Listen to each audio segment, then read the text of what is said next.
Hey folks, this is Matt once again, and another review. Just once in a while, I like to do these. Someone was requesting this, or someone wanted me to let Dante Savage, good guy on here, wanted me to know my opinion on this film, Jumpin Jack Flash. And it's hard to do requests because it's humbling. But I get like at least a dozen a week. And I can't, do a dozen a week or whatever because I feel like a job, and I just do them at my own pace. So once in a great while, I'll do a reviewer request, and it's easy for this because Jumpin' Jack Flash I love. I've loved it ever since I saw it way back when. And it's hard to review comedies. It's very hard to review comedies because even when you're telling the joke, it's not going to be as good as how they made it sound like. Because that's the tough thing about it. Now, the film was made about 1980, I want to say 84, 86. Yeah, 1986.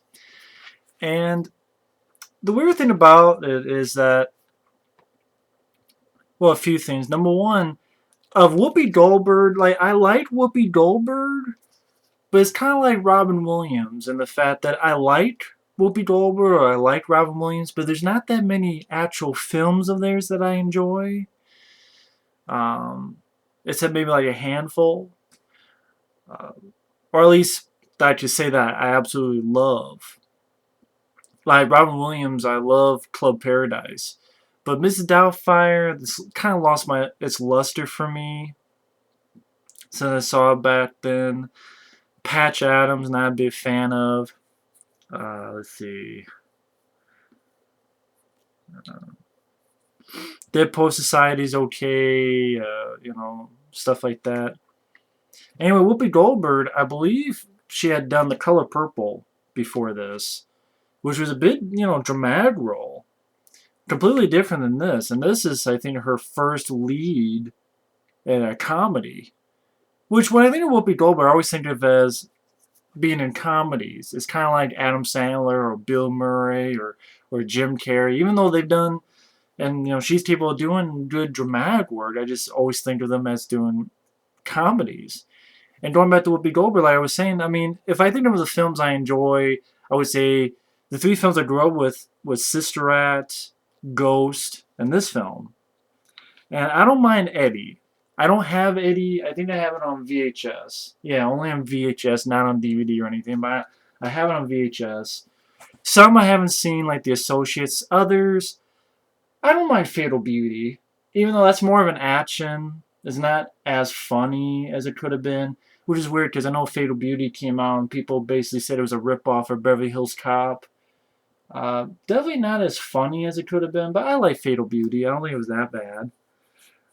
Did not like Homer and Eddie. That's the one she did with James Belushi, which, weirdly enough, he's in this film. I know Homer and Eddie, she dies at the end, I believe. I know, bit spoiled, but I don't give. I don't like Homer and Eddie. I thought that was pretty, just not that funny. Theodore Rex is fucking terrible. Maybe one day that'll be a day. But I like Sister Act. I grew up with Sister Act. Did not like the sequel though. I hate Sister Act 2. I thought that was very unfunny. Ghost is really good. I think, yeah, she won the Oscars for Best Supporting Actress for Ghost. The Telephone, of course. How could I forget The Telephone? I almost wanted to forget the telephone. I did a rant on The Telephone. If you want to know my thoughts, go back on my channel, type in The Telephone. You'll see me going out of my fucking mind watching The Telephone. The fucking movie where it's just her by herself, which I thought, oh, cool. It is so fucking unfunny. Nee, nee, nee. Here, I'm going to do this. Nee, nee, nee. Just watch the movie. I even have clips. Just watch the review that I did on The Telephone, please. My rant I did on The Telephone. Just go to my channel where it says search channel. Just type in just type in The Telephone movie review or The Telephone Ramble Afterlife. You will find it. It's fucking horrendous. And I know it's the film that Whoopi Goldberg sued to not get released because I guess it was in her contract. She had to do it. It's fucking horrible. I mean, it ends with her fucking killing someone, and you realize that this phone she's talking about doesn't fucking work. She's cuckoo. She's a murderer. Fuck is this? Shit. I think my friend Mike, I thought he liked it. I know he did a review liking it, but I don't think he likes. I'm not sure what my friend Mike OCP thinks about the film. I think he did a review, a written review actually, that he liked it. I think he likes the film, but I hate the film. That's the worst. That's even worse than Theodore Rex. Check out my review. But I know. Anyway, this is my favorite. This has always been my favorite Whoopi Goldberg film, and it's weird because it's the first comedic film that she did. I know this had production problems because I think they wanted, I believe, Shelley Long to star in this, but then that didn't work out, thankfully, because I'm not really a big fan of Shelley Long. I'm sorry. And I know there were a couple directors. I don't know if it's bullshit, but I remember reading at one point that Burt Reynolds was going to direct this film, which I'm like, really? Burt Reynolds?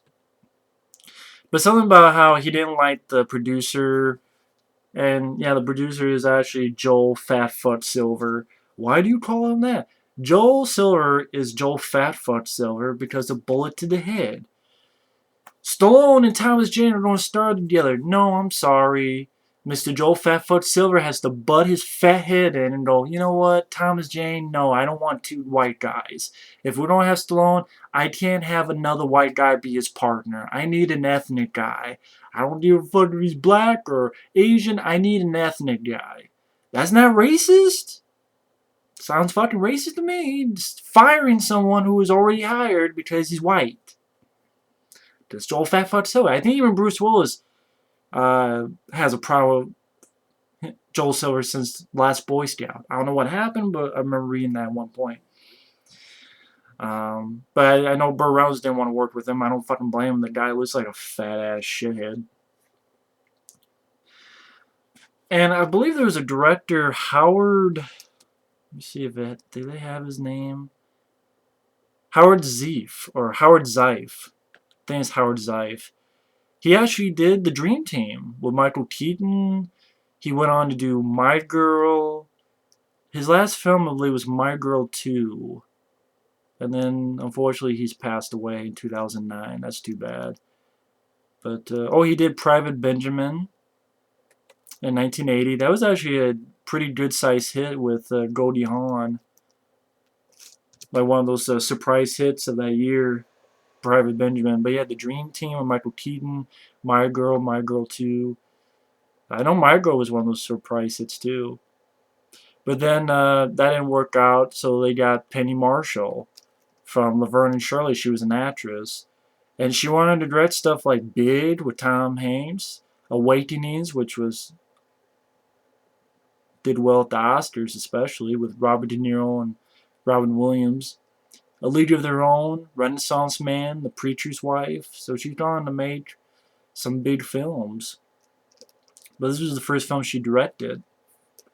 And the film, I can't really say if it was a big hit. I mean, it says here it cost $18 million and made $29 million. So it's not like a big box office bonanza, which is too fucking bad because... Although I have to wonder, this film must have done something for Whoopi's career because she had done The Color Purple. Of course, that was... A lot of people know The Color Purple. I think she got nominated for an Oscar for The Color Purple. But then she did Jumpin Jack Flash. But after that, she got all these roles. She got Burglar. I don't have Burglar. I remember not liking Burglar. I don't know why. I remember liking Bobcat Goldthwait, but for some reason I remember Burglar just not doing it for me or not. I don't know what it is. I don't have the DVD, I don't think, unfortunately, so I can't give it another shot. I don't have the DVD of Burglar. For some reason, that film, I just didn't find it as funny as this. I don't know what it was. Maybe I have to give it another shot. But she got Burglar, she got Fatal Beauty, she got, Telephone she had to do, Homer and Eddie, and then 1990 Ghost, where she won the Oscar, and Sister Act, which was her Ghost and Sister Act were her biggest hits. This was always my favorite, though. I know it's 10 minutes in without even getting into the damn plot, but it's hard to review comedies. And one thing I've noticed, not only is this my favorite Whoopi Goldberg film, I love this film. I do wish she would have. Maybe she's burglar and that. It's kind of like films like this, but I don't know. This film just was her at her best. It was rated R, but I think Burglar and Fatal Beauty are rated R. But she was a wise ass. She was a normal person in an extraordinary circumstance. Even The Golden Child, which is PG-13, I love that film. But I like that idea where you have a normal person that's thrown in this extraordinary circumstance, but that person happens to be a wise ass. You know, maybe it's kind of like the John McClane factor in Die Hard, where he's a cop, but he's still like pretty much a normal guy, and he's in this extraordinary stuff. Maybe that's why I usually like those Die Hard in a type of scenario movies. Not all, but most of them. But anyway, like I was saying, what's weird about the comedies, first of all, it's hard to review a comedy because, you know, just because you think it's funny doesn't mean someone else will.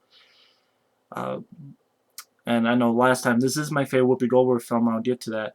But it seems like with comedians, I always like the weird movies from them. Meaning, the movies that are my favorites of theirs are not the typical ones. Like Tom Hanks, my favorite Tom Hanks film is without doubt The Burbs. That's a film I want to review one day down the road. I love The Burbs. That is my all-time favorite Tom Hanks film. If I met Tom Hanks, I want to ask him about The Burbs. Eddie Murphy, my favorite is The Golden Child. Robin Williams, you don't laugh, my favorite Robin Williams film is Club Paradise. I'm sorry, I love Club Paradise. I don't understand why that shit on. I love Club Paradise. I don't know why.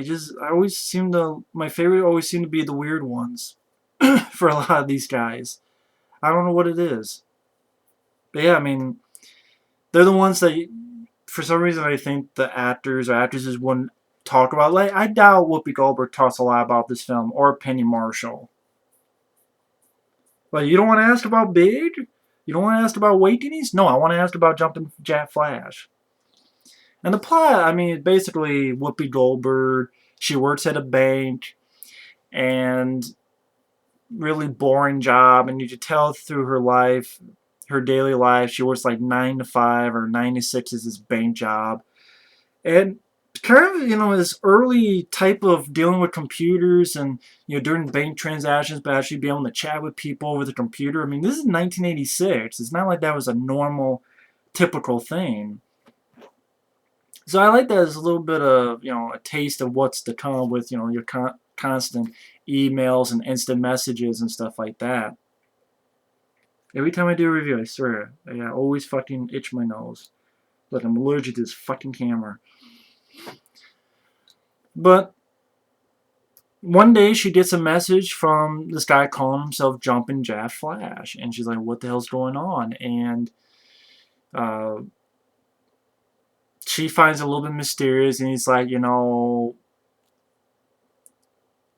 meet me back here, you know, on your computer at this specific time. You don't need the key code, so to speak, and, you know, follow the song Jumpin Jack Flash. So you have her at her home, and you can tell through her home she likes mysteries and thrillers. She reads like mystery novels. You can tell she's sort of a type who thinks about this stuff. So it gets to her, and she plays that song, you know, old school cassette. And what makes this film, this is one of those spy movies that I didn't mind. I think when you take, you know, a normal person, you get their actual normal reactions into this weird realm of the spy world. I think for me that works better. I accept it more, I guess. I don't know what it is. I just love Whoopi Goldberg's performance. I love her character in this film. Just had a lot of fun with it. Like, she's trying to find the lyrics, and she keeps mishearing what the hell said. Like, she raised by 2 lesbians? What the fuck? Come on, Mitch. Fuck it, Dush. You know, it's like a spike through my head. It's like, this has some weird ass lyrics. Like, Mitch, speak English. and she's able to find what it is, and like he is chatting with her through the messages on the computer, which is a cool idea. And the fact this was 1986 is a very early time when you're doing this, and that can be a tough job with a movie that you just have a person typing on a computer.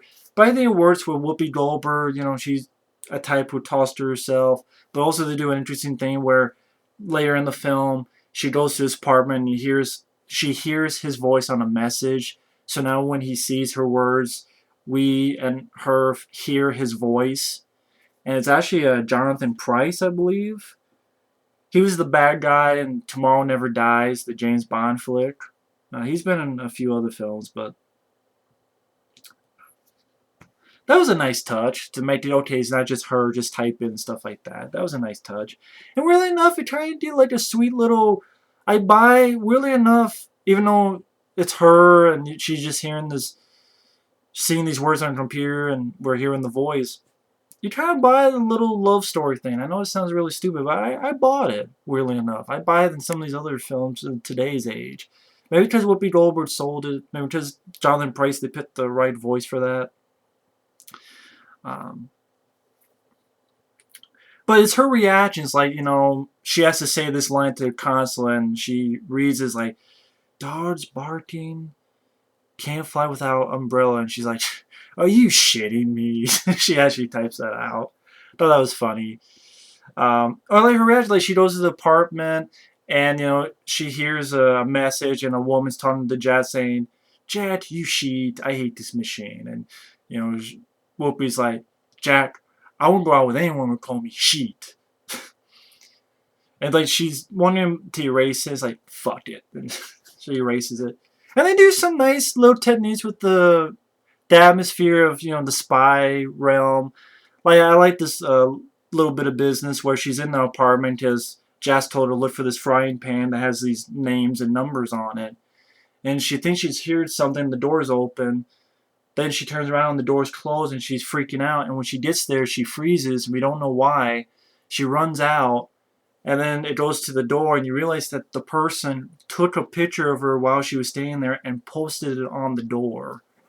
I thought that was a nice little thing. I'm like, oh, that's a little bit of creepy business. I like that little idea. I think what also helps the film is the cast. You got a new guy that comes into her work, Stephen Collins, fucking Decker himself from Star Trek: The Motion Picture. I always remember him as Decker. Yeah, Stephen Collins. He was on the TV show Seventh Heaven. In small roles, sort of her co-workers at the bank. You got Carol Kane. You got John Lovitz. You got the late great Phil Hartman. Um, you got some fun people. You got James Belushi, like I said, who worked with Whoopi and Homer and Eddie. He's here as one of the bad guys who kind of pretends to be a repairman, but then comes back later in the film. James Belushi's in there. Um, Tracy Ullman and Michael McKean. Michael McKean, you've seen This Is Spinal Tap. They're in there for little small roles. Again, Jonathan Pryce, he works well as the voice of, and you see him at the end of Jack. But it's her reactions. It's really Whoopi Goldberg is front and center, and she did a really bang-up job with her performance, with her reactions. Like she's trying to call on the phone, she hears a noise, she goes, "Fucking cats," which I can relate to. I know my friend Mike, if he's listening to this, he can relate to. Fucking cats. That's a natural reaction, like something you would say. I can imagine myself when I can imagine myself doing stuff that the character does. That's when you realize that you're really watching a character that you can relate to. And again, I like the Whoopi Goldberg. It's R-rated, so she doesn't have to hold back, which is probably why I like this much more than Sister Act. Although I like Sister Act, but I like this more because it is rated R. I don't think Sister Act. I think that was PG-13.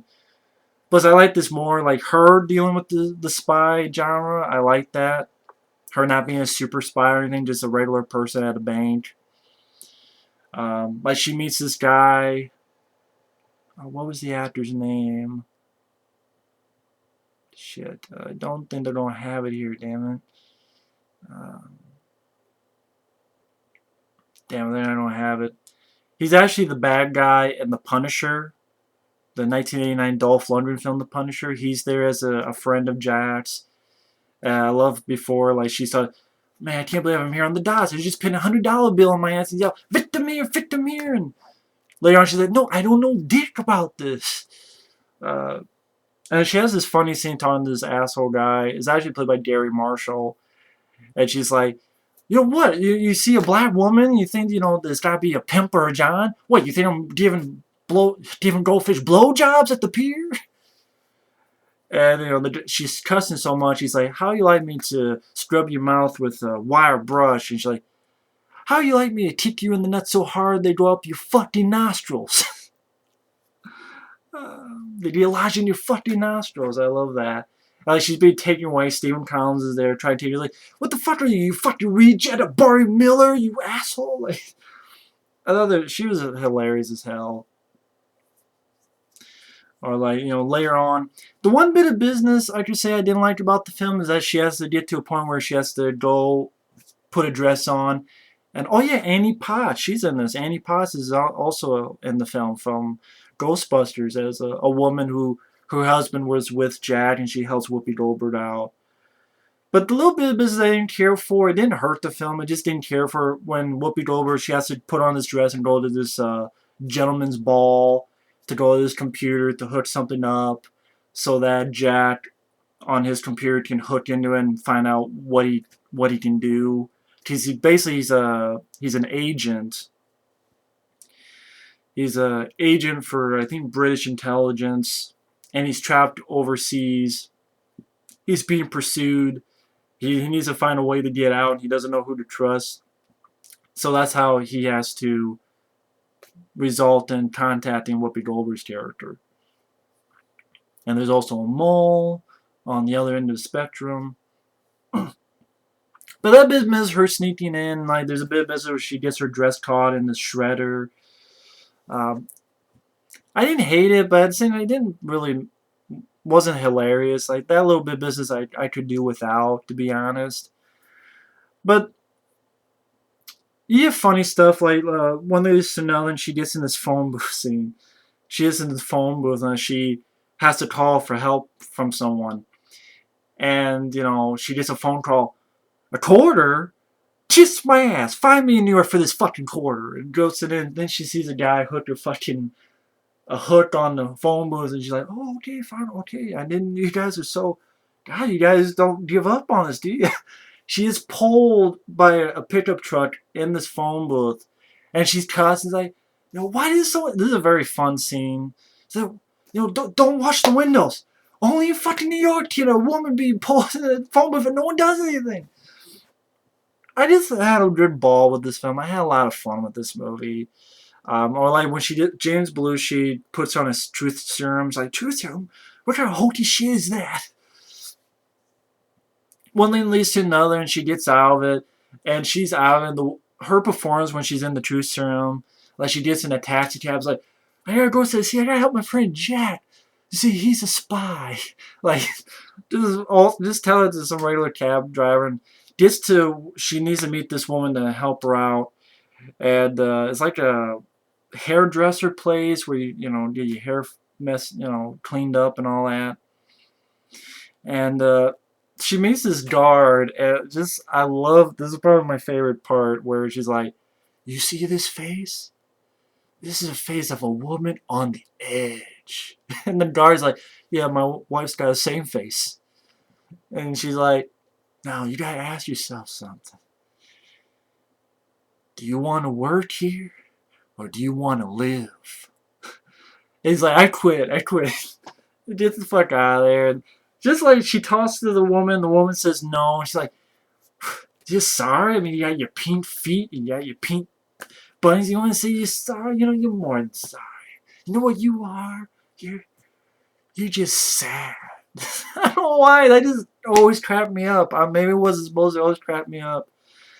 And then it gets to a point where she's trying at her job. She's still fucked up. And one thing leads to another. She gets caught. They want to threaten her to see if she actually gave this contact that was bogus information, that was a trap for Jack, but they want to make sure that she gave that information. And ultimately she gets the gun. He's like, no, no, you need me alive. No, you stop or I'll shoot myself. Well, like she goes to the room with a gun. It's like, and the lady's so stupid. It's like, oh, you need a hostage. It's like, I want you to call the fucking police. Don't you see? I got a gun. I'm threatening myself. She just cops and cops like, we're gonna book her. It's like, book me? Book me? Bullshit. Like hits the cop and gets out of there, and you have a really fun ending where she's trying to get to the terminal at the bank, and the bad guys are there, and you find out Stephen Collins is actually working with the good guys. He was undercover at the bank, and like the asshole, the guy's played by John Wood. He's the bad guy. He's like, cancel the message, and she's like, I'll cancel something even better. Fucking bites his balls. Like you don't see it, but you can tell she bites his dick. His balls or his dick, don't matter.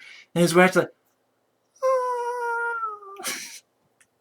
Bites his fucking balls. That's what I like. She's not worried about getting dirty, even as a dirty 30 or whatever.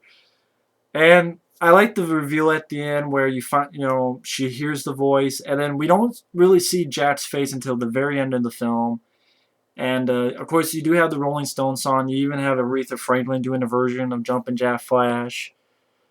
I mean, I know it's almost a 30-minute review, Jumpin' Jack Flash, but you know what? I realize I don't think there's really that many reviews on this film except Siskel and Ebert, who of course didn't like the film. But you know what? They gave Speed 2 thumbs up. So it's not like I'm going to take fucking Siskel and Ebert's word for it. I have nothing against them personally. I know, unfortunately, one's passed away and one's going through troubles. But review-wise, I'm not going to buy anything from them if they don't give Speed 2 fucking thumbs up. I know someone's going to be like, oh, we don't take the credit of someone who has a Cobra poster in the background. I don't give a fuck. It's called my review. You want to make a review, go right ahead. You don't have to listen to the damn word I say. All I can say, though, is this film, I hate the fact that it has a bare bones DVD, full screen, widescreen versions, and a trailer. That's it. I would put clips up as 20th Century Fuckface, and they would fucking go in 3 fucking seconds, probably even 4 if I'm lucky, and then, shut the shit down. Because 20th Century Fuckface, or, they don't do anything with the fucking DVD.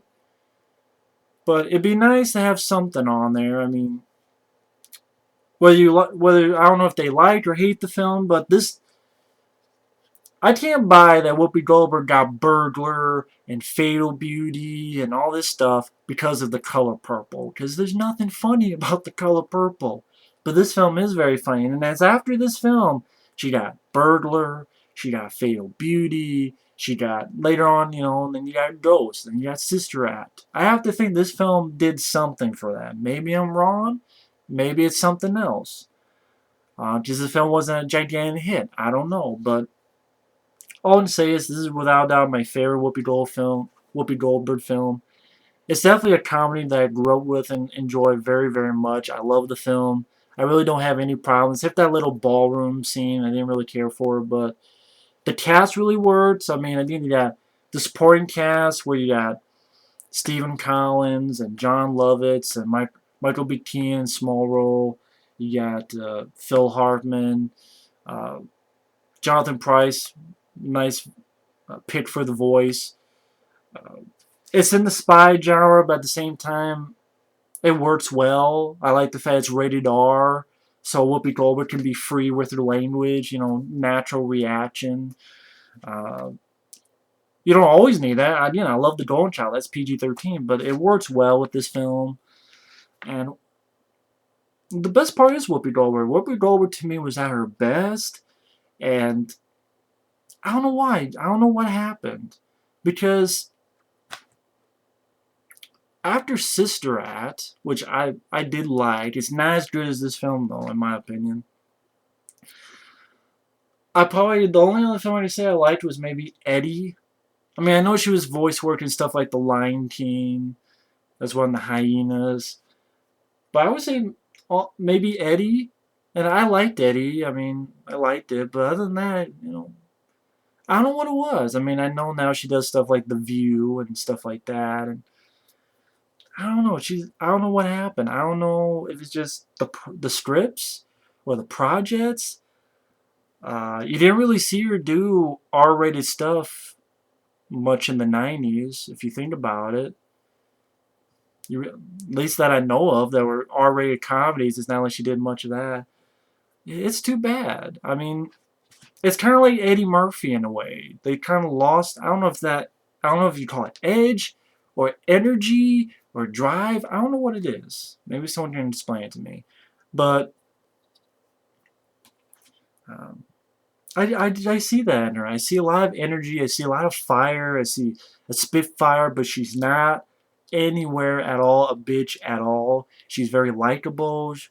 Uh, I mean, the best part is Whoopi Goldberg, and when your main focus of the story is that likable and funny, it makes for a good comedy and capable supporting cast. I don't mind the score by Thomas Newman. That sounds familiar. Thomas Newman. Why does that sound familiar? Let me look that up real quick. Thomas Newman. I do like the songs Jumpin Jack Flash. I like both versions that they had. Let's see. Thomas Newman. That sounds so familiar. I think Penn Marshall did fine for her first film. Thomas Newman. That guy sounds familiar. He did the music for Revenge of the Nerds. Oh, yeah. Okay. That's where I recognize him. He did the score for Revenge of the Nerds. Real Genius, Gun Ho. He did something for the Lost Boys?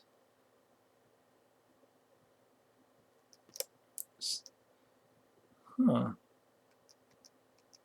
That's cool. He did he did the Shawshank Redemption. That's especially where I knew him from then, because I love that score for the Shawshank Redemption. That's a great score and a great movie. That's what it was. It wasn't so much Revenge of the Nerds, it was Shawshank Redemption. That one, definitely. People vs. Larry Flint, The Green Mile, Road to Perdition, Finding Nemo. Oh, he did the score to Wall-E? That's a great score, too, and a great movie. Love Wall-E. Oh, he's doing Skyfall? Okay. That's cool. He did a great job with Wall-E as well. I mean, that's cool. The guys kept working. He did a good job with this film. But yeah, I don't know what more I can say. I love the film. I enjoy the film. I think it's a funny movie. It's without a doubt my favorite Whoopi Goldberg film, as I've said now 5 times. But it works. It's a fun thriller, but it doesn't lose the comedy altogether. I mean, the film, it's not like, okay, the third act there's no comedy, or the beginning there's no comedy. It doesn't. That's the mistake sometimes these films can happen, is that the comedy is in there throughout. It's in there in the beginning, it's in there in the middle. Sometimes a film will just go veer off, and then it's like not funny at all, or maybe one little joke for the last 30 minutes. Or thankfully, this film doesn't. It's consistently funny throughout the flick, and that helps a lot too. Just has a fun 80s vibe to it too, with the music, the songs, everything. But I think this is my favorite Whoopi Goldberg performance. I think she did an excellent job. So that's my review for Jumpin Jack Flash.